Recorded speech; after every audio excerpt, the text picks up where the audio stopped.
Yo, I haven't seen that intro in like so long. That was quite a lit. That was cool. I that like was that. that was for like I created those for the Twitch stream. That's hilarious. I forgot I even put those in here. What's happening? What's going on? Shoot, man, we have Star Wars Celebration, man. This is probably one of the best Star Wars celebrations that we've had in a while. And so we're going to talk about day one. Yes, because I have questions. I had to work today, so I was not too on it, but I have a bunch of questions and maybe some concerns. But first, can we start with, do they do this every year? No, they don't do it every year. It's Okay, not how every year. It's like I every think every year? other year. I think it's Okay. every other year. Because and I you know what? Uh, while it does suck that we get so little content and news and things about Star Wars throughout the year, um, it was it is kind of nice when we get like just this big push of content like this with Star Wars Celebration. A lot of things to talk about. Maybe it is a good thing that we don't get constant press like basically year round. Maybe it's a good thing. I don't know. I haven't. I've. It's been a while since we've had one of these celebrations. Um, they definitely didn't do any during COVID, so it's been a few years since there was a celebration because they only do these like live in person because of Mm, everything else that goes around Star Wars Celebration. Like all the panels. The panels are like exclusive now. They don't live stream those panels. They do the after shows and after talks where they bring out the cast of whoever's just on stage, talk to the crowd, and like you can see it's like a sea of thousands of people out there. Like Star Wars is a very different type of experience as I would imagine as an actor or an actress because you don't get this type of press tour for anything else. please.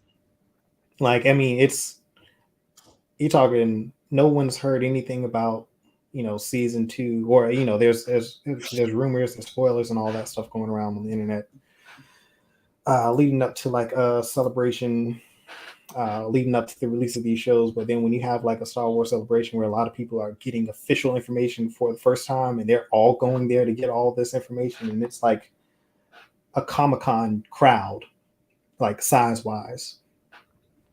And this is your first time as an actor and actress on stage presenting this information, and you get hit with that amount of people, like you become a celebrity like overnight. And it's quite wild. You should see, like, I don't know if you got to watch any of those after talks, after shows where they have the cast members come out onto the um, outside of the expo hall where the crowds have gathered to listen to them for like 10 minutes, I think they get. But like you can seeing them get walk out onto the stage to all those the thunderous applause of the crowd, and like they're like shell shocked initially, and it takes them a while to get like settled so they can talk about it. And it's like, man, you don't see that for nobody gets that type of no other franchise does that like Star Wars does. That's a whole different beast. Especially when you're announcing things for the first time. Like, Exactly. I'm sorry, but Marvel could never. I don't know what type of news, what type of leaks they got going on over there, but the fact that there are significant castings that we still don't know, and we know the fact that we're going to see these people this year, that's outstanding. So I don't I don't know if it's like difficult or if Marvel's just not even trying or maybe a combination of both, but that's got to be amazing. Like those people who were coming there weren't even expecting to see these actors. They didn't know who they were going to see. Right. And still everybody lost their mind. That's sick. Yeah, yeah. That's the thing. I mean, and it's like, it's it's the when it's a new show or a new property and it's a whole new cast, new characters outside of like Star Wars, the actual the sequel trilogy. Like you look at Mandalorian and like, um, or when they do like the Bad Batch or Rebels and they bring those cast out, and like nobody's seen these shows before. They've only seen or heard about them being a thing, and then they do their initial like conversation, and then they play a trailer, and then everybody in the auditorium goes crazy. Then they leave the auditorium and they're met with another crowd that's equally as hyped about what they just saw, because they weren't sitting in the auditorium. They didn't have access to the auditorium, but they were able to see what everyone in the auditorium just saw on the screens. Then they walk out to this massive Star Wars themed stage, and then they're met with that. Like that's I don't yeah you that's it's crazy, and I could only imagine what it's like in person, because I've heard everybody who's ever gone to Star Wars Celebration talk about like comparing it to like a Comic-Con, and it's like they're like it's not even close, because everybody Be there next time. yeah, honestly, I didn't even know. I didn't realize it was happening. I didn't, because it's been a couple years since we had Star Wars Celebration, so it wasn't even on my radar. Usually it's in May. I wasn't expecting it to be in April. That's another thing. It's usually around like May 4th. So it wasn't even on my radar that it was happening. So either way, a lot of the news that was talked about hasn't been released to the public yet. We got one official trailer so far, and it was the Ahsoka trailer for that. And there were panels for Andor season 2, where they showed some footage of that. They also had Skeleton Crew, the Acolyte, and I believe that's it. They announced and the Mandalorian too. Mandalorian Fast was out there, and they previewed, or they are currently previewing episode 7 of season 3. So next week's episode is being shown. Nice. They're seeing it today. Oh, that's super cool. Which means, well, yeah, it's. But now, if you clearly whatever is in episode 7 is big time, prime time stuff, and you probably want to stay off the internet to avoid spoilers if you don't want to be spoiled, because it's after tonight. No one's supposed to talk about it, but people are going to be talking about it. So I hope they lock their phones up. I hope too, because I really don't want to know. With Mando, that if they give us an episode that's not too exciting, the next week is crazy. Although I thoroughly enjoyed this past episode with Lizzo and Jack Black. The episode did give a little bit of Power Rangers vibes, just by like the look of it, but it was still enjoyable. But it definitely wasn't as exciting as we usually expect from them. It was like, so the city itself was whimsical and weird, but it was still very Star Wars. Like, it was a very Clone Wars live action episode of Star Wars. Like, it wasn't. There were some weird episodes in the Clone Wars. Like, I mean, any of the droid episodes were like, okay, it's just like filler, but there's still some like important things that are happening, and like contextually important things happening, especially when you find out what's actually happening in the episode with the plot and the connections to the Clone Wars. Like, what I appreciate so much about the Mandalorian has been all of the connections across all of the Star Wars content, all Star Wars media. Like, you get Clone Wars references, you get Rebels references, you get stuff from the original trilogy, the prequels, like sequel trilogy. Like, it pulls from all of the material across the brand, and it doesn't really it doesn't shy away from it. It does have those payoffs for fans. Like, I really did appreciate that the security guard who was we find out as a separatist, like, had this animosity towards the Empire, which, you know, that's a really nice payoff for people who like the prequels. Like, we don't know who this character is, but the fact that this guy who is older clearly lived through the Clone Wars, he's lived through the original trilogy era, and now is in this post-Empire, is still loyal to the beliefs of Count Dooku and the separatists and that movement, like, in that ideology. I thought that was like, that's so cool to me. Like, and then you still see that the battle droids are still a thing even in this time period, because all they did was reprogram. They shut them down. Like, they didn't actually destroy the droids. Like, at the end of Revenge of the Sith, they just shut down the droids. So the droids are still out there. They just been shut down. And like it's cool to see that there was an episode in Rebels where something similar happened where we see the battle droids again.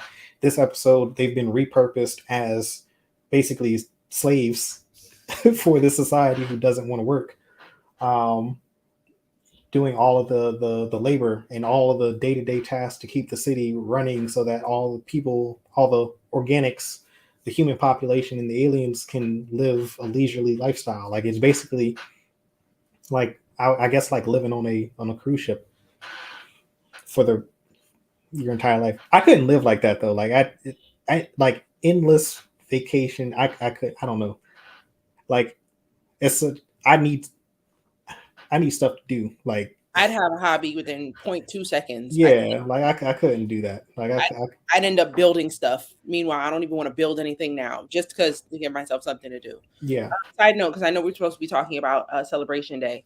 I thought it was crazy that the battle droid was running away.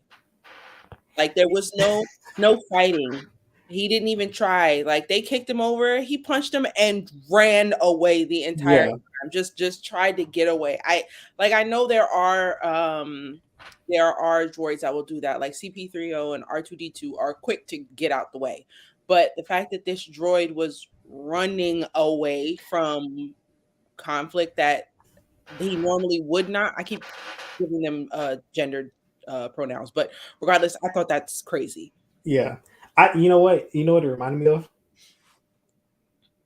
iRobot. That's the vibe I was getting. I think that a little was too the reference. sentient. Yeah, I think that was the reference that they pulled when they did that shot. I wouldn't be surprised if they were like, "Hey, yo, you remember that scene in iRobot when Will Smith was going through the assembly line trying to figure out which one?" And like, I think they did that. I think that was intentional because if that's what it felt like. Like, oh no, it's no way that these droids been programmed to do this. Da, da, da, da. Then he's just over there like I like the good cop bad cop thing too that they had. I thought that was hilarious. Yo, he only wanted to go there because he wanted to fight.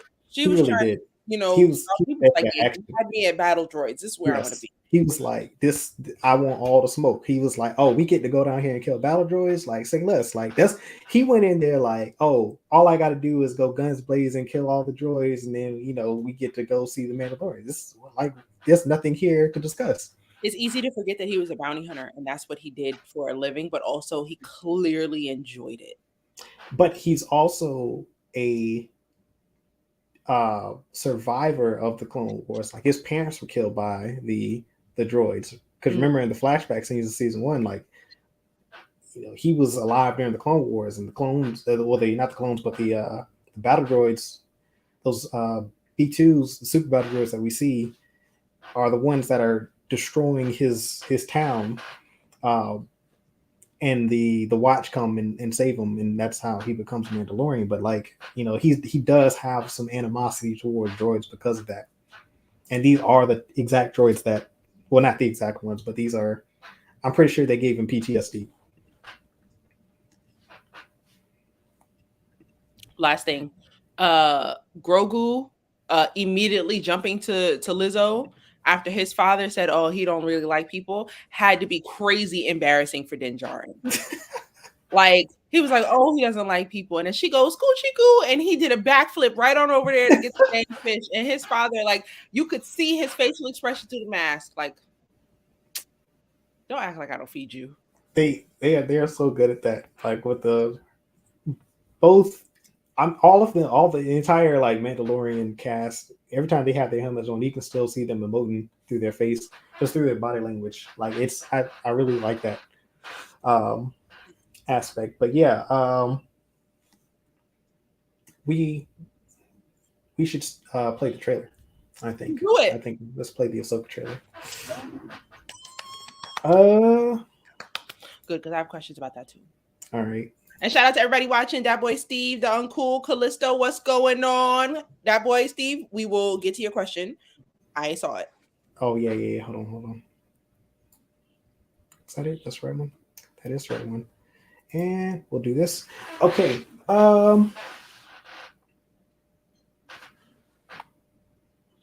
Okay, yeah, I see your. Well, I'll address that. That's a good question for the timeline thing because we did talk about timeline, I think. Let's go. Let's play this. Something's coming. Something dark.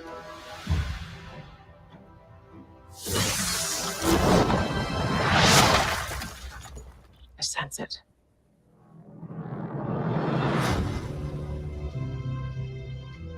This is a new beginning.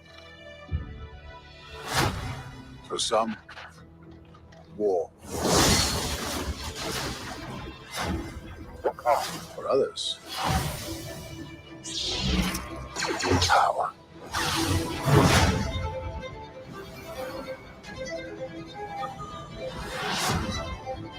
It's been a while. Things have changed. I started hearing whispers about Thrawn's return as heir to the Empire.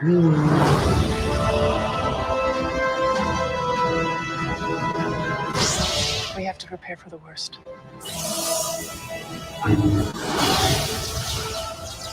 The Jedi fell a long time ago. There aren't many left.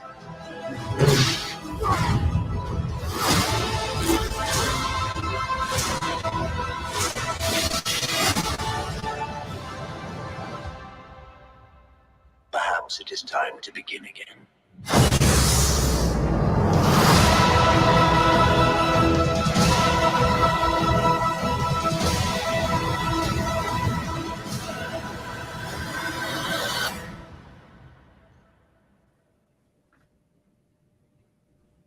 Man, That's very cool. crazy. All right, so there are some things. There are some things. There are some things. There are a lot of things. There's a lot that happened in this teaser trailer. First of You all, want to start like with the big thing, or you want to start with smaller things? let's start with the let's just go through the trailer. Let's talk about some things. Like first of all, the opening shot is like, this is so, they talked about how this is going to be very much a like samurai-esque film, and this is clearly a Kurosawa inspired shot. Like, this is very samurai. Like, there's actually a detail that I noticed that's at the end of the trailer that I'll talk about too once we get there. But so this is a Jedi temple, I'm going to say, an ancient Jedi temple. This looks like these statues in the back. I don't know if you can see my mouse. Okay, y'all can see this? Mm-hmm. Okay, so that statue and this statue that she's standing in front of, like, these are, I want to say, robed figures, probably Jedi. I think these look like the ones that we see in Andor, or not Andor, in Rogue One, around Jeddah that are fallen. It's the fallen Jedi statues around the temple. Like, I think these are very similar in style and design. These also look like, if you've played Fallen Order, the video game, like, a lot of these markings on these pillars look very much like the ancient Jedi, like, text and things that you find all throughout that game. So another hint. I saw someone say earlier that this might have been, this might be on Lothal. Like, this might be the Jedi temple that Kanan and Ezra find on Lothal. Very possible. I thought they excavated that site, the Empire, but who knows? Maybe this is part of that site. I don't know. Could be an entirely different planet. Clearly, this is our first shot of Sabine. This is from Rebels. At the end of Rebels, when we see that cutaway, like, her hair is very short. So I don't know if they just kind of sort of retconned the length of her hair, or if this is a completely different time, like maybe some years after that end shot that we see in Rebels. But, like, it alludes to, if you haven't seen the final episode of season 4 of Rebels, they alluded to this entire hunt for Ezra, which I think this is what the show is inevitably about. This is them looking for Ezra. Um, Balin name drop. If you have the captions on this trailer, it does reveal the I will say dark side force user, because I'm not sure if he identifies as a Sith or he's something else completely. But this is his name. Very interesting.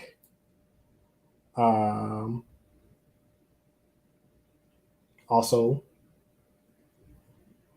I think so. These are the same droids that we see in The Mandalorian when we see Ahsoka for the first time in live action, and I think it's the episode called The Jedi, season 2. The one where she's in the burnt down forest. Yeah, I think these are the same droids, and they were part of the Seventh Fleet, which is Thrawn's fleet. For some, war.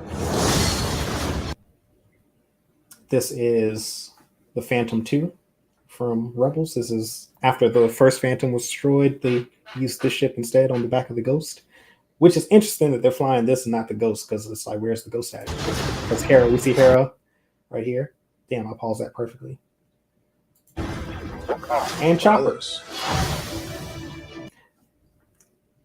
This is very interesting.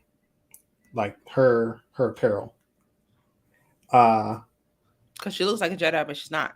Yeah, she looks very much like a Jedi. Like this looks like Revan, his clothing, like in the Knights of the Old Republic. Like when Revan's still a Jedi, like his robes kind of look very similar to this. And then if you look at her belt, I don't know if you can see that. It might be a little too dark.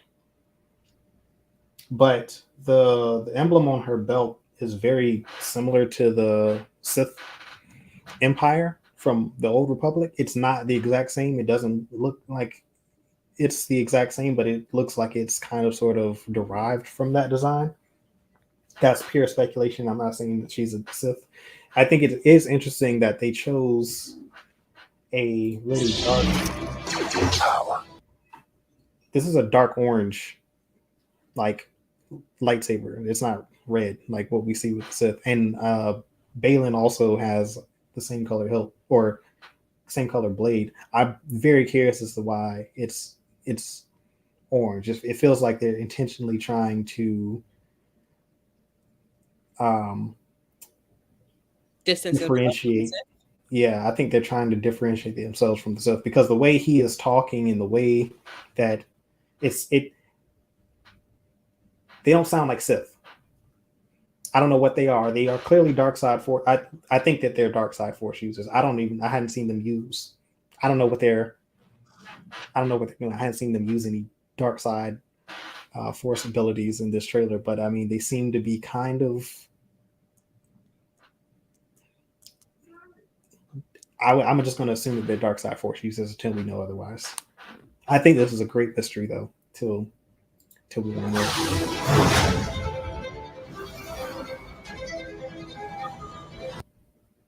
This is actually incredible, because this is in that final shot of Rebels in the last season, like this exact shot with Ahsoka's ship being escorted in by 2 X-Wings. This is where Ezra used to actually stay. They're flying into the fall. You can see the city here. It's been rebuilt. This is what it looked like in the concept art at the end of that episode as well. Like it's fantastic seeing it come to life, because we only saw Lothal up close during the age of the Empire, but after the Empire fell, like they rebuilt the city and you only see it from a distance in that shot. So this is the first time we get to see it up close. So that's really cool. Things have changed. I didn't like Sabine's hair, by the way. They could have done a better job. I'm curious to see if she keeps it long or if she cuts it, because she always kept short hair. Well, even still, just the fact that they just dyed the wig and slapped it on there. They didn't style it. Her hair was always a little edgy. They could have given me some layers and feathered it out a bit. That's true. That is true. Always done. That's just there. I would not Yeah. done. I agree with that. These are I don't know what class of ships these are. They're probably, I would say, because of the shape, they're Mon Calamari, because the Mon Calamari ships are always like rounded in shape. But we see these same style ships in the Last Jedi. This is the like Resistance fleet or what's left of it when they're getting attacked by the First Order. Like they're in a lot of these ships, so clearly these are New Republic ships. I started hearing whispers. Mon Mothma. It's good to see that she's still around during this time period, like because she's supposed to be the first Chancellor of the New Republic. So curious to see what happens with her character.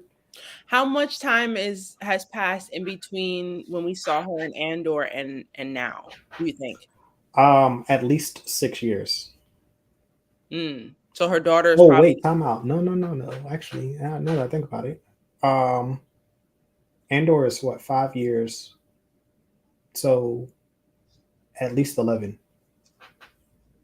So her daughter's not a kid anymore. Okay. No. Or is it longer? As a matter of fact, Actually, she still looks. I'm sorry. It's her. Yeah, it's been over 10 years. It's been over 10 years because the original trilogy is 3 years long. Andor takes place 5 years before the original trilogy, and Mando takes place 6 years after the original trilogy. So, yeah, that's what, 14 years, something like that. And it's your boy. Just so you know, I am the friend that my friends come to when, they can't find a dude's social media, or, if they need me to use my good skills, be like, is that him in this picture with this girl he's not supposed to be with? So you need me to compare the back of Thrawn's neck to an actor's neck. You just tell me and I will get to compare. All I'm gonna say is I hope that this is Lars Mikkelsen, because Lars voices Thrawn in Rebels. He is the first and only voice that we've had for Thrawn in his entire existence. And this character's been around for 20, almost 30 years now. I cannot disassociate Lars Mikkelsen's voice with this character at this point. Lars is a fantastic actor on his own, let alone a voice actor. So if he was available, I see no reason why they should not have cast him. I wonder if the design for Thrawn was done before they had the voice actor, because yes, they look alike. Far before. Like this is 30 years. Like Thrawn, Heir to the Empire came out in the early 90s, like before the prequels. Like this he's been around for a minute, like for a long time. Heir to the Empire, that trilogy of books was considered the sequel trilogy to the original Empire, to the original trilogy. It's that loved, it's that popular amongst the fan base that like everyone considers that those 3 books are were the original sequel trilogy, because it takes place right after Return of the Jedi. Like he's the main antagonist to the story, and he's like, I mean, he's a tactical savant. So we should, but now as far as the character design, I think he's very hominoid, but Lars actually, he does have the stature, like Thrawn is supposed to be tall, he's over 6 feet, high cheekbones. Yeah, like he was a perfect casting, honestly. Even as a voice actor, I feel like it's almost like they cast him just in case something like this could happen. Because Rebels happened after the Disney acquisition of Lucasfilm, so it's almost like they say, hey, you know what? We should cast Lars just in case we need to use him for this character later. But getting someone like a Lars Mikkelsen to voice this character in an animated series, I think just shows you how important he is to the franchise, and Dave Filoni understanding how important this character is to the franchise. Like, got a top talent to voice the character. But yeah, like only see the back of his head, and like literally the internet exploded. Like he was trending.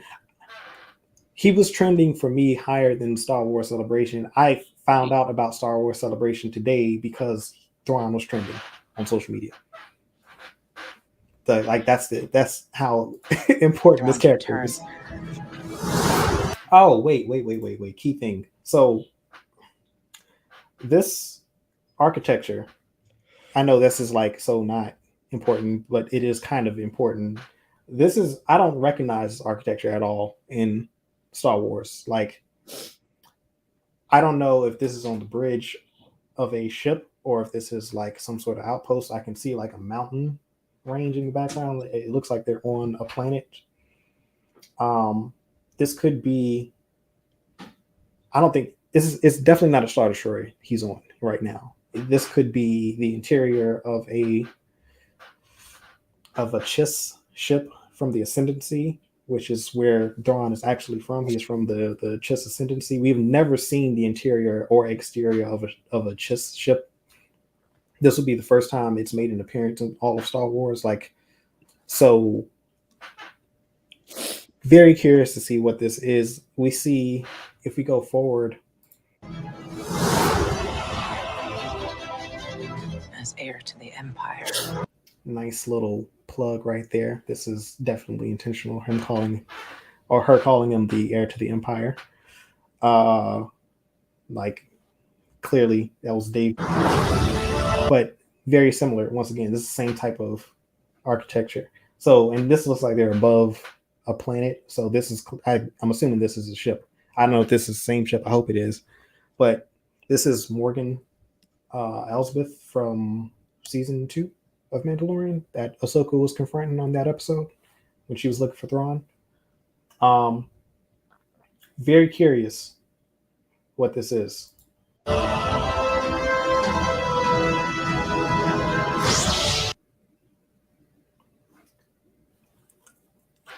Gotta say, I love his character design and his costume design. Like, it is very like a Ronin-esque plus Sith, ancient Sith type of garb. Like the shoulder pads, the gauntlets, like everything feels. It almost looks Beskar. Mm. You know, like it's very interesting that in the last, was that last week's episode of Mando? I feel like that whole attack on Moff Gideon's shuttle that they showed at the end of that episode, I feel like all that was staged to make it look like the Mandalorians attacked it. I don't think Mandalorians were responsible for that attack because he made mention of like there being pieces of Beskar on the that he found inside the ship. I feel like somehow, some way that's connected to Thrawn. I don't know. It's just me speculating, but it would be interesting to see like, you know, what the significance of this armor is, because this is a very, it looks like what I would consider to be like a very classic Sith Lord design. Actually, as a matter of fact, the Darth Bane depiction from Clone Wars, the way they had that character it's very similar to how he's dressed. So both of these characters, him and the young female, are very interesting to me. Like I'm very intrigued. And once again, the color of the light of the blade, not red, it's like a dark orange, like a blood orange. Tinfoil hat theory, it's like almost the same color as Thrawn's eyes. It's like it's so strange that how close in color it is to Thrawn's red eyes. I'm not saying that that's the direct connection, but maybe it is. Should we? All right, let me see. Got some questions. Yeah. Heir to the Empire came out in 91. Chiss, I think, yeah, it could be Chit's architecture. I get it. So calling Thrawn heir to the Empire is a nod to the trilogy, but how does how does damn, I just saw Daniel Fisher pop up. Hi, Daniel Fisher. How does Thrawn become heir to the Empire in canon? I don't. Okay, so this is. I don't know. That's a weird. I feel like that's just a plug, like an acknowledgement to the Book.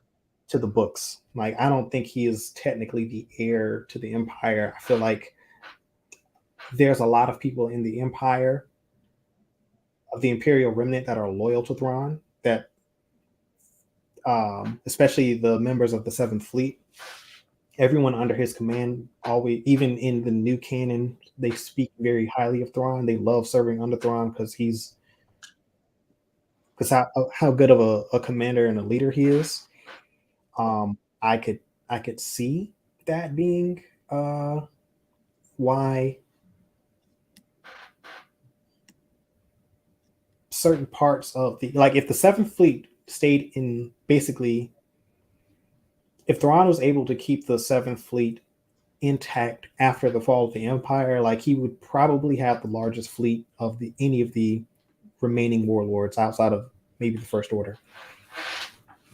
Like, I don't know how they're going to connect Thrawn, if he is at all connected to the First Order. I don't know if they're going to make that type of connection. I don't know what the play is here. Your guess is as good as mine. But I'm curious to see how all this plays out as well. Like, I've always been like, hey, I want them to just take this story and create like a parallel timeline to all the events of the sequel trilogy. Like, take the Ahsoka story and the Thrawn story, because I love what they've done in the new Thrawn books, like with the Grisk. I'm still hoping that plays out on the big screen at some point, whether it's just in live action. I don't care if it's on the TV show or if it's in the upcoming movie. I don't really care. Like, but I feel like the Grisk are a great adversary for Star Wars in general. Were you about to ask something? No. Okay.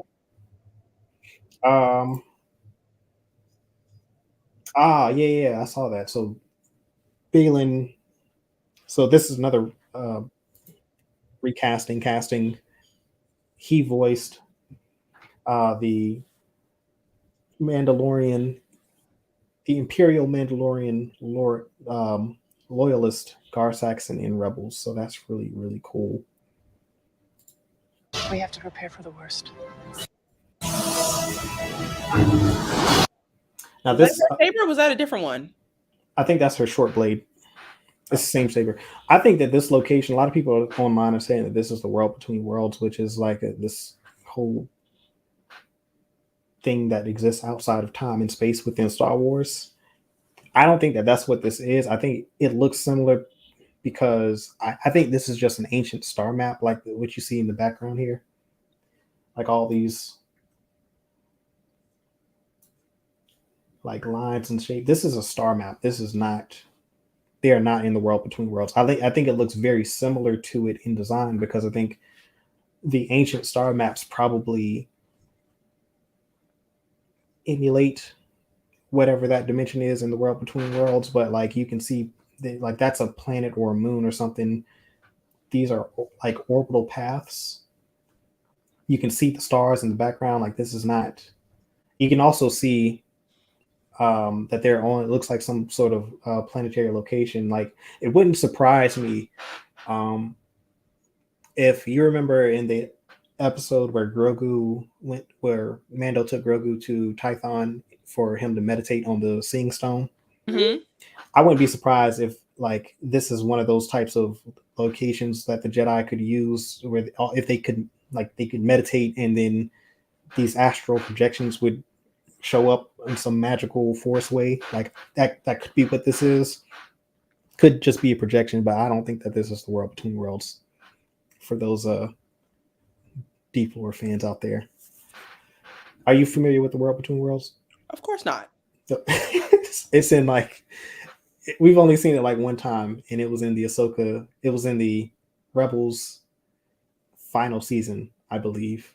I haven't watched Where Rebels, and I'm starting to feel like I need to. oh yeah, Rebels is going to be an absolute must watch for this. Y'all know how long it took me to watch Clone Wars. Well, it's only 4 seasons, So, and I don't think it's as many episodes either Oh, per okay. season. I think it's like 12 episodes per. It's really short. It's like 12 episodes, I think, per season, if I'm not mistaken. Side note, in this scene, we got to see a little bit more of Ahsoka. We got to see what she was usually wearing in Rebels. I didn't watch it, but I know that that's what she usually wore. I don't think the time we've Yeah. seen her, she's had on her robes, which she doesn't wear too often. So I kind of hope that we see that, unless she's trying to look more like an older, more seasoned Jedi. You know, they were wearing their robes a lot, but oh, hi, Daddy. What's up? Hi, Dad. Oh, that means we're gonna have to watch it together. I'm just happy that I don't know. She just doesn't have that on. It's kind of annoying to see that every time. Oh, what, like her changing outfits, basically. No, just the robes, the big heavy robes. Like when we first see her in. Oh yeah. Of course, it was cool, but then she was even fighting with them on. I kind of want to see her how we were used to seeing her in Clone Wars and Rebels, and that's where she's just able to fight and move more freely. I just feel like the robes are a bit in the way. I like this look a little bit better, especially like I don't know why get an amazing actress and then cover her up so much. You know what's interesting though with the whole Jedi and their robes?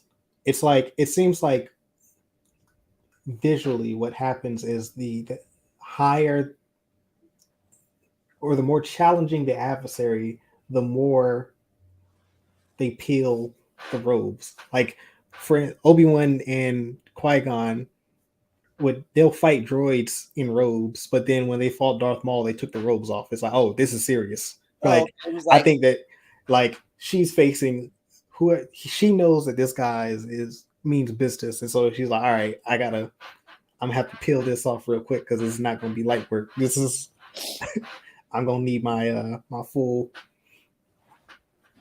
That makes a lot of sense. Range of movement. I won't be as rude. Basically, they weren't worth her taking her robes off. Basically, I think that's how kind of sort of that's part of the Jedi way. There, bit of arrogance on their part that they do that. Gotcha.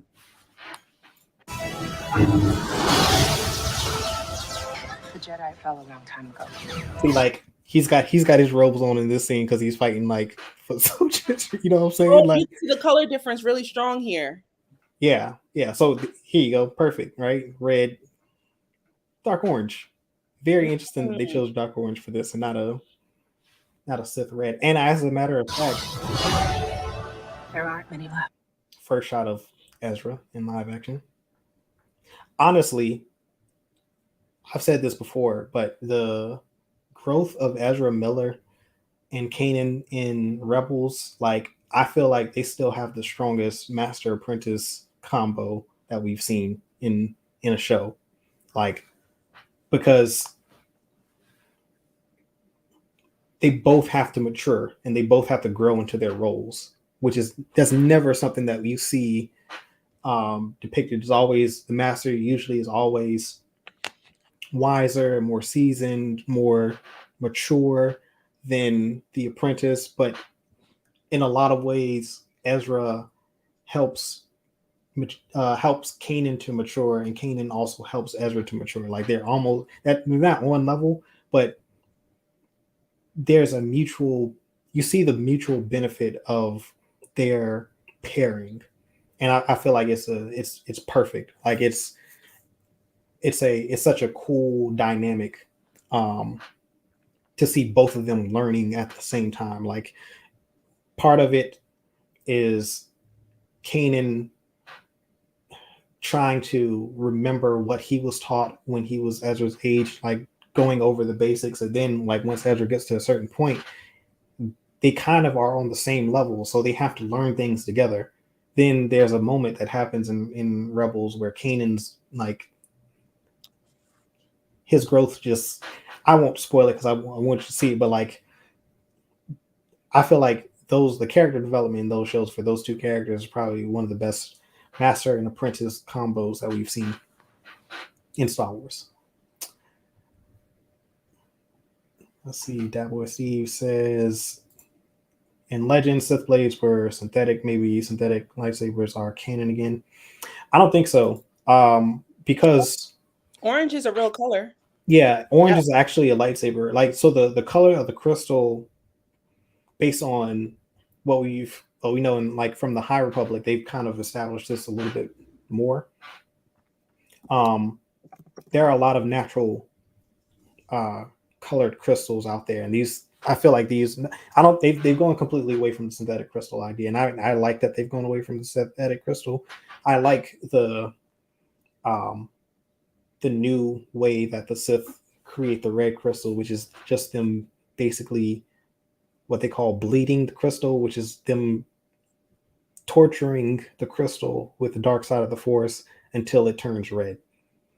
So like they have to basically pour their hatred and their malice and their all of their negative emotions into the crystal in order for it to turn red and to turn basically reflect all of those dark side negative emotions, and that's what makes it red instead of it being created in some Sith alchemist ritual.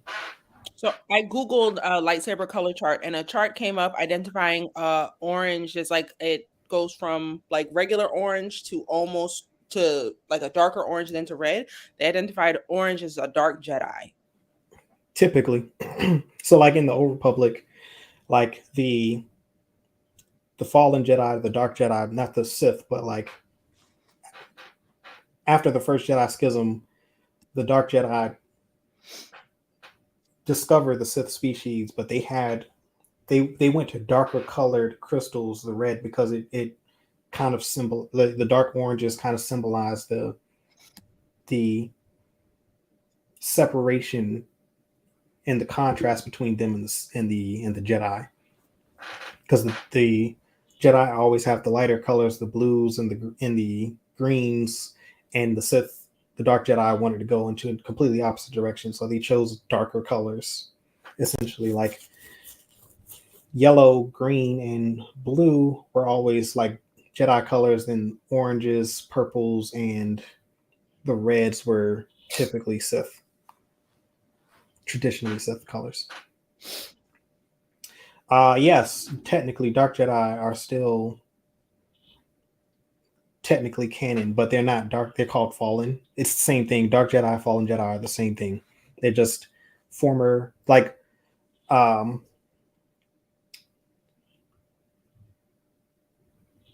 what's my man? I forget in Fallen Order, the Fallen Jedi that you meet on Dathomir. He's a Fallen Jedi. He's a Dark Jedi. He's a Jedi who's fallen from all the Inquisitors. Are technically, the ones who were former Jedi that turned into Inquisitors are technically Dark Jedi or Fallen Jedi. I was just about to bring up the woman from yeah, Reva, prime example, great example. She would be what we would formally consider to be a Dark Jedi or Fallen. Gotcha, but her saber was red though. Was red, so she would have had to do the same thing. Like she would have had to bleed the crystal to turn it red. Like they take their crystals that they have, and they pour all of their anger and their hatred and like all the negative emotions that they have. They dump it into the crystal until it turns red. And it's a very traumatic and they could just go to therapy. That's a bit much. It is, and it's like it's really cool, I think, in comparison to what it was previously. I feel like it just embodies like the entire Sith doctrine and how they go about their business.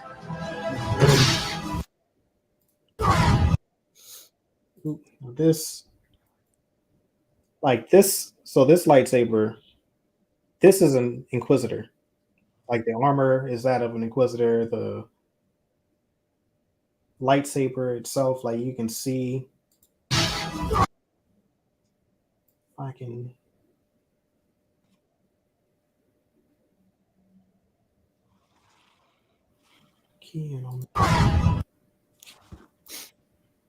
Okay, I can't really, but Like you can see the double blade. You can see the little protective bar. And Like if I'm Darth not Maul. mistaken, yeah. Well, no. It's like Reva's blade. Like all the Inquisitors had this like circular Got you. protection around their blade. Okay, here, there you go. You see it? See Mm-hmm. the little guard around the hand. Like this is clearly an Inquisitor. Like, and the blade looks actually red in comparison to the other two. Like this looks more red than orange. So to me, that says like, okay, these whoever these two characters are, the new characters aren't Sith, whatever they are.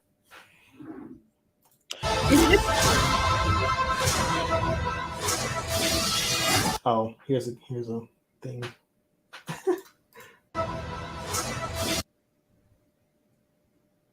You see her sandal? Mm-hmm. That's Tabby. like this is a like a classic samurai shoe. Like all the samurai basically had this that type of, it wasn't a shoe, it was kind of like a sock so that they could wear their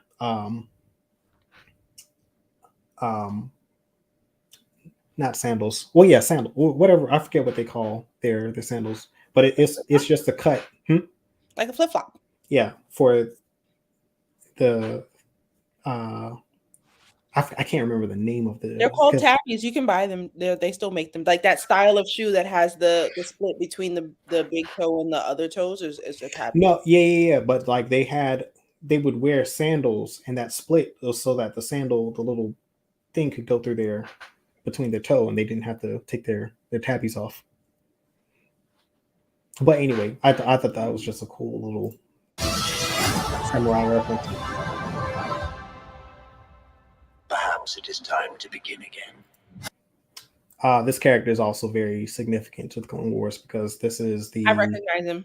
Yep, and that does sound like David Tennant, so who voiced him in the Clone Wars. But this Jedi was basically in charge of taking the younglings out to get their first lightsaber crystals. So he is a very important character to the Jedi.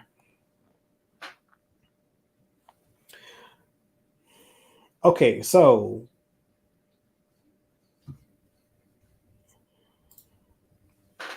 it would make sense that there may have been Inquisitors attached to different parts of the Imperial fleet. You know? So it has not been clear what happened to the Inquisitors. All we know is that the Inquisitorium was disbanded shortly before A New Hope, which is why we don't see them in, I think, season 4 of Rebels. Because about a year before A New Hope, I think the entire program was disbanded. So what is unclear is what actually happened to the remaining Inquisitors. We don't know how many total Inquisitors there are, and we don't know what happened to the Inquisitors after they were disbanded. Now, what I am speculating is that the Empire just discarded them. Maybe some of them become, I don't know. Hopefully the show kind of answers this because we do see one at least here. I think the two may have been Inquisitors at some point as well, but I believe that they are under Thrawn's command. I think that because Thrawn actually knows that one of his weaknesses is that he has absolutely no understanding of the Force at all and how it works. And so him having Force users as advocate, as aides or a part of his fleet would be something that he would see as an advantage and that he would take advantage of, because it's been a weakness of his ever since he met Anakin Skywalker in the first in the newer Thrawn trilogy. So I'm very curious to see what the origin of these two characters are. Like my theory is that they were former Inquisitors that Thrawn has recruited into his midst. I think the older gentleman is probably a fallen Jedi.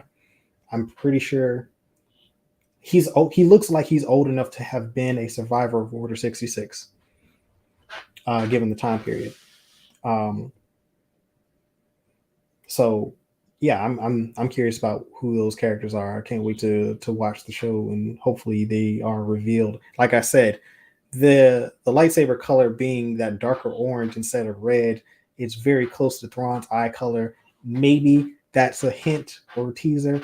That might be just some tinfoil theory that I've come up with, but I think it's a nice touch if that's why they chose that color. They may have another in-lore reason as to why it's dark orange, but I think visually that type of, I think that's a cool connection if that is the case. They could be completely independent. I don't know, but I feel like his demeanor is like very like calm and direct and like measured. Like he has like this real Jedi vibe, but he also feels very evil. He reminds me of Count Dooku. Like he has the same type of presence as Dooku does. That's my theory. That's my Pines kind of thing. All right. Hey, Griffin Gaming, what's happening? Let me go back up to, I think we had some more. I think that's it. Anything else you want to add to our trailer breakdown? No, my problems are not, well, as a casual fan, and I've been saying this and I'm just not going to stop. As a casual fan, it's getting no, it's not getting difficult. It's difficult to understand what's happening at what time and who's alive at the same time as who else. And it's annoying, it's confusing, and I wish it were a lot more clear. Like in all of these shows, they're going forwards in time, and some shows backwards in time than other shows, and it's a little hard to understand time-wise who's still around and who is not. Like the fact that they're dedicating an entire show, Andor, which, not complaining because I enjoy Andor, to a character that we already saw die. It's confusing. Yeah, that's understandable. That's my one beef with Star Wars right now, is that, and also I think from the outside looking in, well, not for me, for example, for my mom. My mom is a big comic book person. We watch all the movies together. She sees everything Marvel, everything DC, but she avoids Star Wars simply because she feels like she didn't watch the original one, so she can't watch these. And I have tried to, make her feel like, that's not necessarily true. It's just a show. And, you can enjoy the show for what it is. It's still well written. It's still well filmed. The actors are great. But I can't change her feelings. Like, she feels intimidated by it because there is so much content. There's probably more Star Wars content than there is any other show. Only thing that's got to beat is Days of Our Lives, probably. Yeah, I think it's a gift and a curse of the Star Wars universe as it stands right now. And I think Disney and Lucasfilm could do a much better job on, especially with social media, of establishing just timelines and things that help casual audiences, I guess, center themselves as far as like figuring out where and when things happen. Because like Star Wars has never had a reboot. All of the content has been basically established for like 50 years now, because Star Wars is like over 40 years old now, and like everything that's come out has never changed. Like it's not like Marvel and DC where they kind of do soft reboots, or they have different runs. Like they'll explore different things with certain characters, they'll change origin story. They don't do, like, Star Wars has been it's in a good way, it's been consistent, but also it is intimidating because if you don't know and haven't followed like everything, then you can get lost easily in a lot of the stories, and knowing when and where things happen and what's important and what's not. Like they've never done a good job of that. Like even before Disney's acquisition, like Star Wars never really did a good job of contextualizing things outside of the movies. Like the only thing that they have ever had consistent, like I would say a consistent, cohesive, like timeline will push. I don't know. It's not that it's not, but things that they promote the most are the movies. Like, and everything else is kind of like, oh, if you watch it, you watch it. But they still are important to the entire story. Like that's a important thing that I feel like that the social media and teams should do a much better job of doing. Like I felt like it was a good thing that they kind of separated. They created legends and created canon, because at least I was thinking that they would do a much better job of giving people a better understanding of what they need to follow and what they don't necessarily need to follow. Like, but I guess a good thing that Star Wars does do is each story does stand on its own. So like, if you want to watch the sequel trilogy, you don't really have to watch all the other Star Wars films to appreciate the story that's being told. If you want to watch the original trilogy and not watch anything else, same thing. If you want to watch prequels, if you want to watch Clone Wars, whatever you watch, wherever you start watching, if you start from there, you don't really have to watch everything that came before or after it. But if you do watch things that came before and after, you get a better understanding of each of these moments that happen on screen. Like, there's so much more context to A New Hope because of the prequels and because of the Clone Wars and because of Andor and because of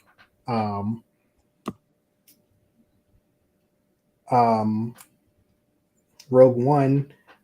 They add further context to the story. So when you, if having seen all that material, when you watch A New Hope again or for the first time, like, you have a whole different understanding of the entire Star Wars universe than someone who's only seen, one of those things. Right.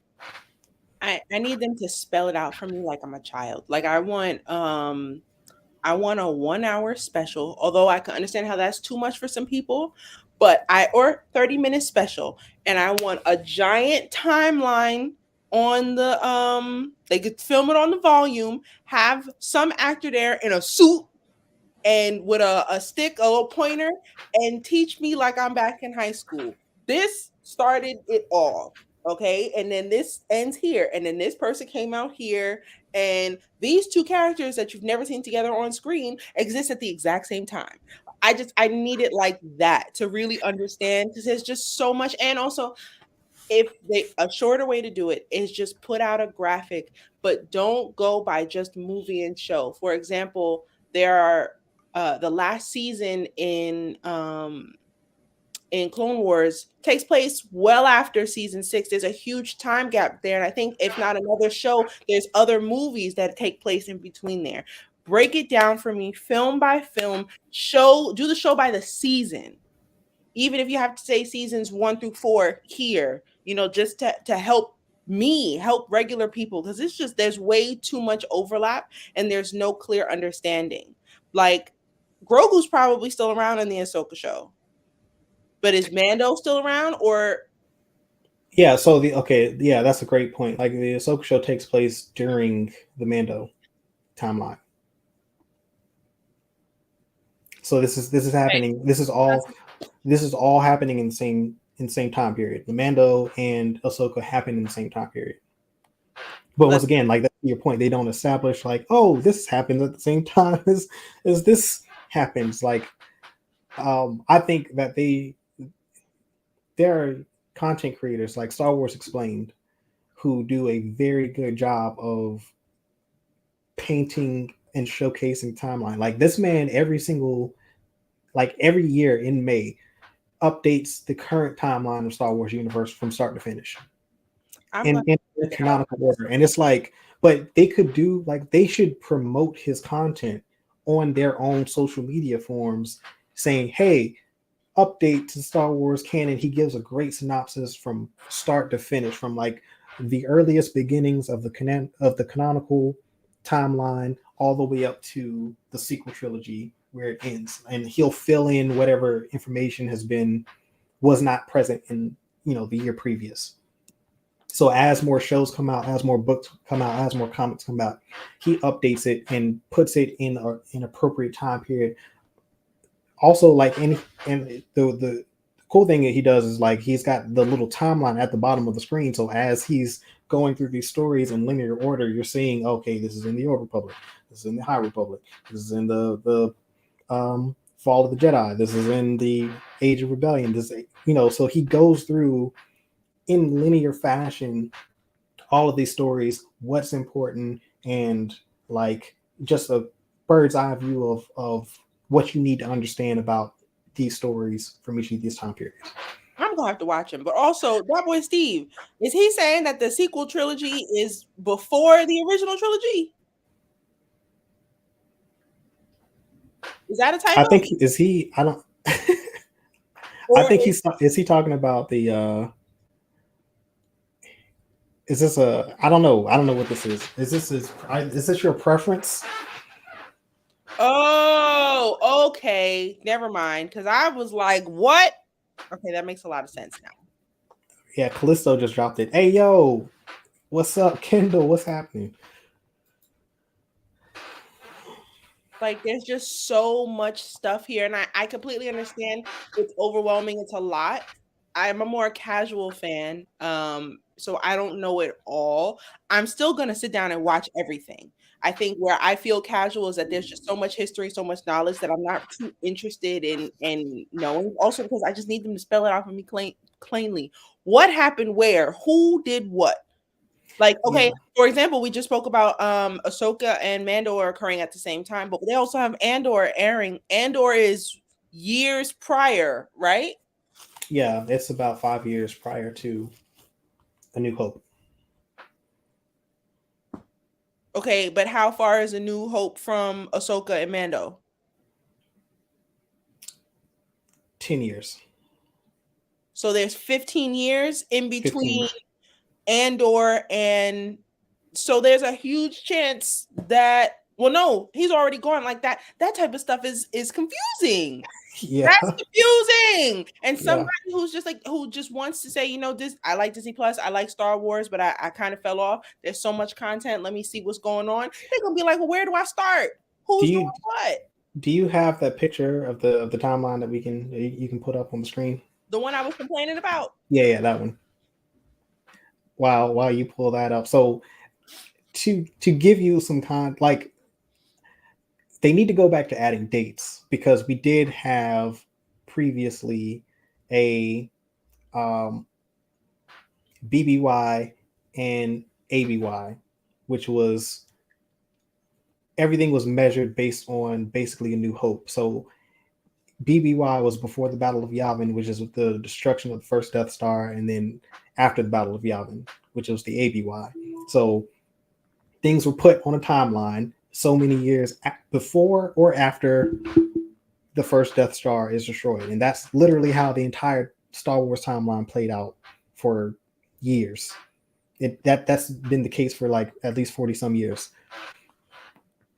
Okay, so right, like what we don't have here is the dates.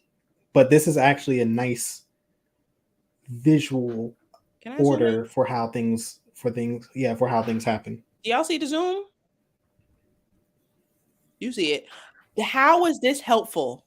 This is not helpful. I don't know what I'm doing. This is not helpful to me at all. Yeah, because there's no dates. There's nothing. I need the name of a show. Now, again, this is not something that was sent out to the public. This is something that they showed in one of the rooms today during Celebration Day. So there's a huge chance we're not even supposed to have this. Somebody may have just taken a screenshot of it and put it out there. But still, this is just not enough. Age of Rebellion, like what does that mean to me as a casual fan? Nothing. Yeah, so this is nothing. If it requires explanation, don't even explain it to me. If it requires explanation, it's just not good enough. Oh, I didn't mean to put it away. Yeah, that's a great point because I mean it is not clear as far as there's absolutely no context for it as a casual fan. Like I can look at that and decipher exactly where things fall. But yeah, I can totally understand why nobody else would. And part of the problem also is that the basically from the fall of the Jedi back, this most of this stuff has not been firmly established, like date wise. Like there's the High Republic are pretty much is all novels and comic books at this point. There's nothing in the current canon for the Old Republic or Dawn of the Jedi. There's no content here yet. High Republic is, like I said, it's like 200 years before this Fall of the Jedi. Fall of the Jedi is the prequels. This is the prequel era. So this is episodes 1 through 3. This is the Clone Wars, and that's about it. Then of course Tales of the Jedi, and then like I think there's some other novelizations. The Dooku, Plagueis, all that stuff happens in that time period. Reign of the Empire is basically everything that happens after episode 3, Revenge of the Sith. So this is the Bad Batch, this is Andor, this is Solo, this is also Rogue One, and Rebels. Age of Rebellion is the original trilogy. That is the first 3 movies, and then everything that happens in between that. The New Republic is the Mando, Book of Boba Fett, Ahsoka. What else am I missing? Then like a bunch of novels. This is like 40. This is like 40 years. This is a 40-year time period for the New Republic, and then the Rise of the First Order is the sequel trilogy and all that stuff. And then Jedi Order, I guess, is what's coming. Yeah, now. It's the new movie with Daisy Ridley. That apparently is 15 years after the sequel trilogy. So there's a 15-year time jump between episode 9 and this new movie that's coming out starring Daisy Ridley as Rey. So yeah, like I mean that is very confusing, but like mentally I have the timeline worked out in my head, but I totally understand that not everybody, and I don't understand why they don't understand that, but that's also not a public, this was not technically supposed to be released to the public. Like they didn't post this on any of their official sites, but that doesn't stop people from posting it. You know what I'm saying? Like this was shown at a panel at a Star Wars event. People are going to repost and share it. So add context to it. Like they should do the same thing and they have these similar to what Marvel does with its phases of movies and TV shows, where they show you where and when each of the TV shows fall, what phase it falls under. Like this basically is that, but they just didn't add the shows to it. It's confusing and it's making me angry. They didn't add the content. I personally like when they had the ABY and the BBY, because at least I could put a time date around when certain things happen. I do like having the content listed as well, but I also like to know, how many years things happen. Like the Dawn of the Jedi is like 25,000 years before the first movie takes place. Like, but we don't know how much time in the new canon there is between the Dawn of the Jedi and the Old Republic. Like I don't know how much time passes because that hasn't been established yet.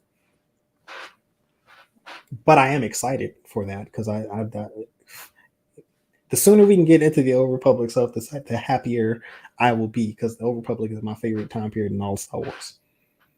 I mean, that's when the Jedi were thriving. That's when the Jedi were thriving. The Republic was thriving. The Sith were thriving. The Sith Empire. You had the Hutt Cartel. You had a bunch of you had the Mandalorians, and they're like, there's so many. All this, everything happens. Everything that important happens in the Star Wars universe starts with the Old Republic. Everything. It would be nice to see a period where the Jedi are just not in a constant state of danger and hiding and running. That would be nice to see. That would be really nice to see. Oh, well, that's technically like the High Republic. Like that's that time period.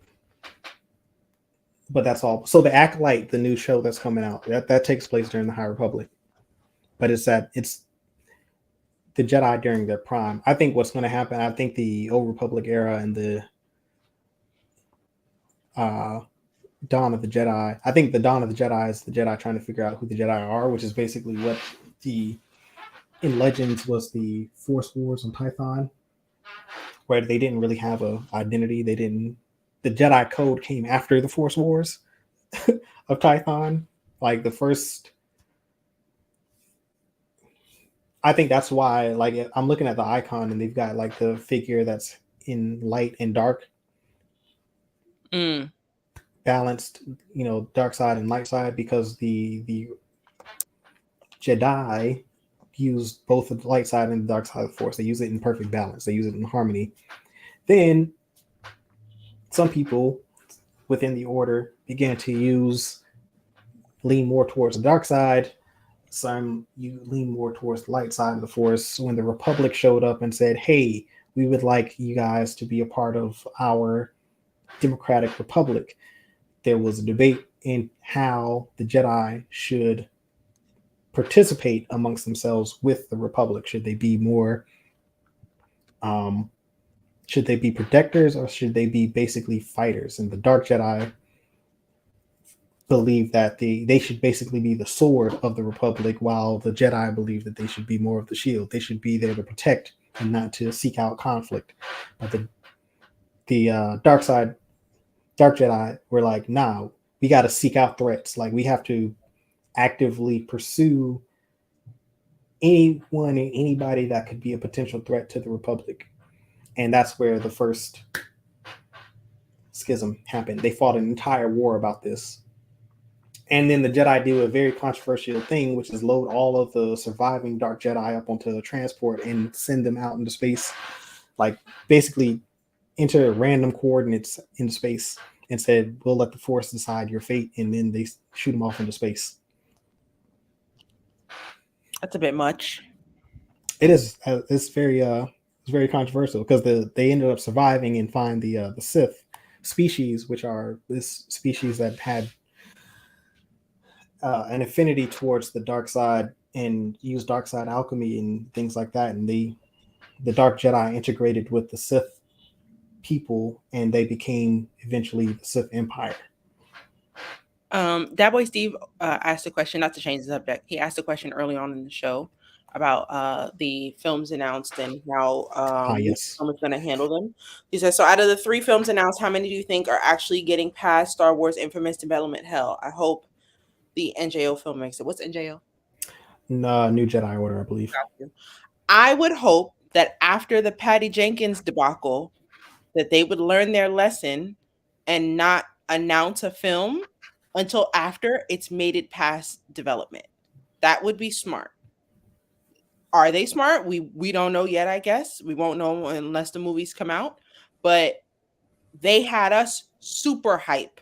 They announced this movie. It was clearly in pre-development. They told everybody it was going to happen, and now nothing. It's been how long? Oh yeah, that movie is that movie at least 5 years. For all we know, that movie is never coming out. That might not happen. That movie is basically the movie got canceled. It's canned. It's not happening. Right. That's the Patty Jenkins movie. Yeah, that's over. It's canned. In my opinion, that's just bad business. Don't tell people you're gonna do something, get us hype, and then not do it. Especially when for that movie supposed to be like a pilot movie, like the amount of skills and tricks they're doing on screen in Mando. Like when what's her name? Bo-Katan ship did some weird thing so that it could do a 180 real quick to get behind another fighter. And I think that was 3 episodes ago. That's sick. I know that would have been something dope to do. People would have loved to see that, especially after the success of what's the pilot film that just came out? Top Gun. That's basically what it was. It's just Top Gun. I mean, it was basically the split throttle. Yeah, it's the Maverick split throttle maneuver where he shuts off one engine so that the ship can basically turn itself around on a dime. That's a huge letdown, and it's probably, and I'm sure it was tough for them, but to announce something like, okay, for example, some people know you don't announce your relationship on social media till it's serious. I announced a relationship once and we broke up the next day. Do y'all know what I had to go through? Do y'all know what I had to go through? Okay, I am terrified. All right, so if they're smart, they would not have announced anything that came out today if it weren't already past development. Because it's one thing to go through the breakup, but it's another thing to have to tell everybody that you broke up when nobody even knew until the day before yesterday. Look, that's why they say don't count your chickens before they hatch. Exactly what they.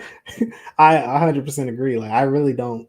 I haven't put any stock into any of the movies that they've announced yet, minus the Dave Filoni movie. That's the only thing I believe will actually happen at this point because it ties directly into it basically ends the Mando Ahsoka saga. That's how they've described it. It's basically the Avengers movie of this Filoni verse. It is the culmination of everything that these shows have basically done, capped off with this movie. Maybe it could be a sequel, or maybe that could turn into a trilogy. I don't know. Don't really care. But that's the only movie on the docket that I feel like will actually happen soon. What was the other movie? I know that the Rey movie was announced. I hope that happens. I just don't know how soon that's going to happen. Like, where is it? How much of a priority is that, like, for them at this point in time? I don't want them to run into a situation like where with what Marvel is going through right now, which is they just have way too much stuff going on. Like, I kind of like that we only have a limited number of things coming out of Star Wars a year, like 2 to 3 things. I think they should keep that cadence. Like, let's not force, a lot of productions to go into overdrive just so that they can keep 6 films and 3 to 4 TV shows active throughout a year. Like, I don't need that much Star Wars content in the year. Also, side note, let's just say that they do that. Let's say they don't do that, and they give everything its own time. We already know that Mando is going to keep going. We know that Andor, I think, is Andor done after season 2, or is there going to be a season 3 of Andor? No, it's done. Season 2 is a wrap. So with season 2, another key thing about season 2, which people need to they need to really, really push and promote, is that they will do the same thing that they did last season, which is they have 3 episode arcs, but each 3 episode arc takes place over a year. So there will be time jumps like between each arc, like significant, like there is a year gap between each of these arcs, essentially. So season 2 takes place over 3 years. All right. So first thing, I think it's a little crazy to announce films that are probably not going to come out for maybe 8 years. That just seems a little far-fetched. If it's not going to come within the next 2, don't tell us. And then second, I'm nervous about Andor season 2 because I don't think they did a good enough pitch for Andor season 1. I'm sorry, but how they had Andor on, I think it was FX or TNT. They need to put Andor back on TV. They need to have more people see it because the people did not watch Andor season 1. Not that they'll never watch it, but they're not going to get those instant views Andor season 2. People are not just going to start it there. I'm sure they're going to capture the majority of the people who finished the first season. It definitely started off slow, but it ended with a bang. I'm excited for the next season. They have us, but they need more people to watch that show. Otherwise, they wasted their money. It was their time. Like, what's the point of, even spending money on new films when you need to spend that money on advertising the stuff that's already there? There's so much Star Wars content on Disney Plus. They need to advertise that. Yeah, I mean that and Rebels too. Like, they need to push that show more than they are because it's very, I don't care what they like, that show is going to be very important to the Ahsoka plot. Like, it's literally like a season 4.5 a lot of the characters from Rebels are appearing in this show. Like a lot of the themes and elements from that show are recurring in Ahsoka. Like, do I believe that the Ahsoka show will stand on its own? Sure. I think it will be just like Mando and just like everything else. Like, you can watch it independent, but that context does add significant amount of value to the story. Like, when you see things that are referenced or hear things that are mentioned in a casual conversation between characters that you have no context for, it goes right over you. But like when you actually know or have context for what it is that's happening or is being discussed, like it adds so much more value to the story.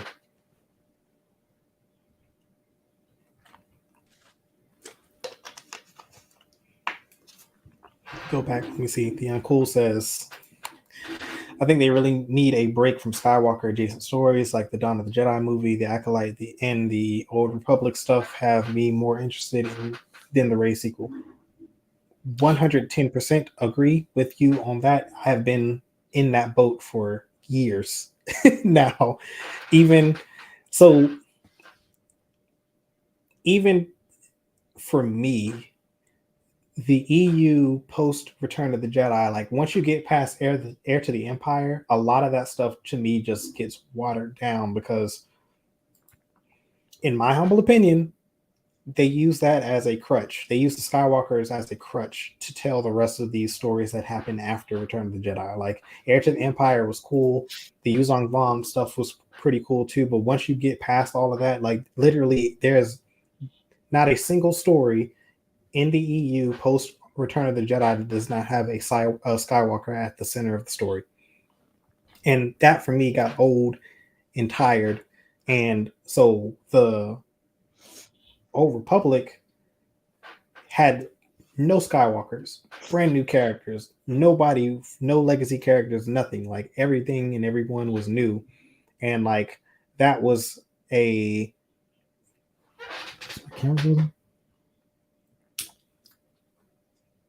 Oop, you frozen. Okay. The that was a breath of fresh air for me. Why is this? I think it's my battery. While he's doing that, no disrespect to Daisy Ridley and anybody working on the new Jedi Order, I just don't care, especially after everything that happened with John Boyega. Oh yeah. Abandoned ship. Although he did say that he would work with Star Wars again, but they're not going to Disney Plus him. Yeah, see, I think that's an interesting statement because, in my opinion, the best things that have happened to Star Wars of late have been on Disney Plus. When he said that, they had absolutely no content on Disney Plus to really to go off of, other than I think they only had Rebels. Yeah, that's a very old. This was like this was before Mando. Like the only thing that they had on Disney Plus at the time was Rebels, and I think the animated I can't remember the name, the Resistance, I believe it was called. But it was like a kids show, and then you had Rebels, and that was it. It was Mando wasn't even on Disney Plus at the time. So since he made those comments, they've had Andor, they've had Mando, they've had Book of Boba Fett, and they're going to have Ahsoka. Like I understand that sentiment because a lot of times, like if you look at like compared to Marvel, right? Like the movies are clearly like the big thing. Like they don't push the TV shows, and they're not as important yet as most of the Star Wars shows have been. Like the Star Wars shows are deeply tied and ingrained into all of the everything that's happening in the universe. Whereas, like, I think on the Marvel side, which I think that's more or less what he was referring to, it doesn't really add much to him. Yeah. For him at all to go there. I'm not mad at that. Yeah, so I just think that why he like we said, a lot of these shows, they're not being watched by everybody. I, as an actor, as a seasoned actor, I would still be a little weary as like if I would rather do something where I pop into an episode than to, have a long-term gig on one, because they don't really know how, people are going to view them right now. And It's really up in the air. that's fine too. I think that would benefit anything for continuity, because I think continuity is most important. Like I like the continuity much more on the Star Wars side than I do on the Marvel side, because I feel everything minus, I think Loki and Quantumania are the only two movie and show that feel like they're deeply connected to one another. Everything else kind of sort of is like, if you want to watch it, you can. Like I wouldn't recommend, even if I really loved WandaVision, I wouldn't recommend anybody really watch it in order to watch something else. Whereas with like Ahsoka, I really strongly would recommend people go watch Rebels before they watch Ahsoka. I would put Loki and What If on the same level. What If is crazy important, and I think people put it off because it was animated. But Loki and What If did a great Loki did a great job of explaining the timeline, and What If did a good job explaining what alternate universes look like, what can happen there. Especially for, although I think WandaVision was useful for what's the movie? Which boy? Doctor Strange and the Multiverse of Madness. I thought that helped there. But definitely What If was necessary. Yeah. We're going over time, but like it's time to, so I guess the last movie, the Dawn of the Jedi movie, which is going to establish the foundation of the Jedi Order. I would very much be interested. I don't know how soon that's going to be, but I feel like I hope that it happens before the new Jedi Order movie, because I would much rather get more of the Old Republic stuff established before we move back to the sequel trilogy stuff and start getting that. Like, it's not that I don't want to see more sequel trilogy stuff. My biggest issue with the sequel trilogy has always been the writing and the storytelling. That, like, the characters I thought were fine. Like, I don't have an issue with the characters. It's the story that was told that was terrible. Like, it was rushed, and they've had the benefit now of the Filoniverse and Jon Favreau and Dave Filoni in The Mandalorian have bought them time to really sit down and develop a story that will take place after the sequel trilogy. And now they have a lot more time to do that. Like, they need to take as much time as they need to figure out where they're going to go with that story. Like,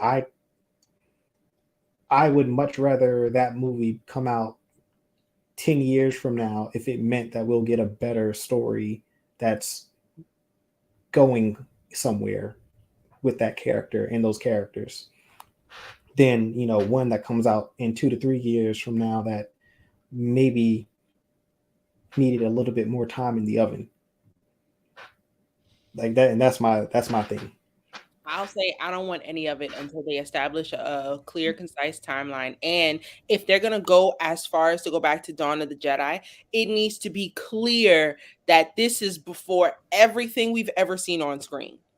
Like that needs to be bold, loud, and in a way they kind of have to, because it's not going to be a reboot, but if they are going so far back in time, like for the most part everything that we've seen on screen recently happens within maybe a 20-year span, but now that it looks like they might be going back hundreds of years, that could open up, not necessarily a reboot, but open up a lot of space to do new projects that aren't so connected with everything that's happening now, because it technically would have happened before all of that. So if they make that clear that this is something that's happening before everything you've ever seen, you don't necessarily have to see the old stuff. You're probably not going to see any characters. More than likely, they're going to be all new, unless possibly Yoda, because he's 100,000 years old. But I don't. Yeah, like that's important to me, that I understand what's going on. Like Yoda and I think Sunube Master Sanube are in the High Republic era, which takes place 200 years before um, Phantom Menace. But that makes sense because we know Yoda's 900 years old. He definitely was alive during the time of the High Republic, but he's the only character that we know that we see in that time period, and everybody else is very new. And then you go back beyond that to the Old Republic, like Yoda's not even around. You have no legacy characters to depend on, like other than the ones from Legends that fans like myself are very much looking forward to seeing on screen at some point. Like I want to see a Mandalorian Wars TV show. Like Mandalorian Wars is a conflict fought between the Republic and the Mandalorians. It's 16 years, and it showcases it's how Revan falls to the dark side. Like you hear a lot of us talk about like Knights of the Republic being like one of the best video games of all time. Definitely Star Wars video games of all time. Revan is the protagonist in that story. We've seen that story play out, but what we hadn't seen is the story that takes place before that, which is the Mandalorian Wars, where he actually falls to the dark side. So I would be much more interested in seeing that story told than a retelling of Knights of the Old Republic. Wouldn't be opposed to seeing Knights of the Old Republic, but I already kind of know how that story plays out. I want to see something that we've never explored. Well, we have explored, but not in the detail that a TV show would allow us to. And like to see a Jedi like gradually fall to the dark side would be very interesting. Like I think to see like just how like war can reshape or have make the Jedi question their own values and their own morals and what they're willing and not willing to do in order to win. Because really the real thing was like, do I follow the code and risk prolonging this war and it lasting thousands, hundreds of thousands of millions, trillions of more people dying, or do we forego the code and do whatever it takes to achieve victory? And that's inevitably what they decide on. That's what leads them down. And I think that's a really, really cool story to see, like how do these Jedi enter this war where they have their goal is peace, but it's going to take them to sacrifice like literally everything they believe in order to achieve that goal. Because this is not like the Clone Wars where things are being manipulated behind the scenes. Like, nah, this war is not fabricated. The Mandalorians see the Republic as weak and they need to be exterminated, and the Jedi are the only adversary that they see. Like they literally fight the war just so that the Jedi will fight the Mandalorians head on, because they want to know if the Mandalorians are stronger than the Jedi. That's the whole reason why the war happened in the first place. So like, I think it's a very interesting thing, and I want to see it on TV. I want to see it on Disney Plus. Pat 29, we did talk about the Ahsoka trailer a bit before you got in, but he had a question, Coop.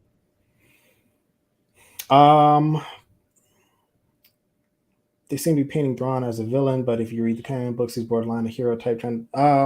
Yeah, this is probably more or less like, we don't know what Thrawn's intentions are, and he'll never reveal what his intentions are because that's who Thrawn is. Like, from the perspective, if they're telling this from the perspective of Ahsoka Tano, who from her perspective, Thrawn is a Imperial loyalist and he is as evil as every other Imperial. It's not being told from his perspective like the stories, like the canon novels are. So what we don't know is what Thrawn's intentions really are. And hopefully they follow the stories from the new canon novels, and that the Grisk are really the threat that Ahsoka is sensing, and it's not Thrawn. But at the same time, like, knowing what we know about the Grisk, he wouldn't be able to necessarily reveal that to her in a moment, like, because for those of you who don't know, like the Grisk are like the Skrulls in Marvel. Like they essentially they're not shapeshifters, but they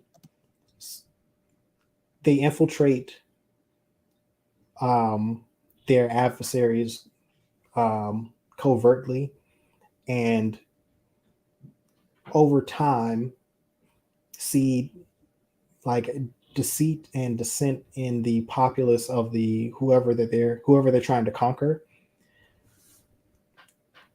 They essentially they act like they're basically like the CIA. They basically just come in, destabilize, and then allow the nation to basically destroy itself. And they come in and pick apart what's left. And so like they will, if that takes like 10 years, 20 years, 30 years, it doesn't, all they have is time on their side. Like they don't have to fight a direct confrontation with anybody. And that's the threat of the Grisk. And like, there were some implications that maybe they were able to infiltrate the Republic as well as the Empire at some point in the Thrawn novels. That was strongly implied. So I don't know if that's something that they will continue in the story. I would like to hope that that's what they will do, but I'm also not opposed to an Heir to the Empire story either, because Heir to the Empire is fantastic. So I don't. To me, it's a win-win. I would like to see Thrawn be more of a anti-hero than a villain, but I don't see a losing scenario in this. Like they're both great stories.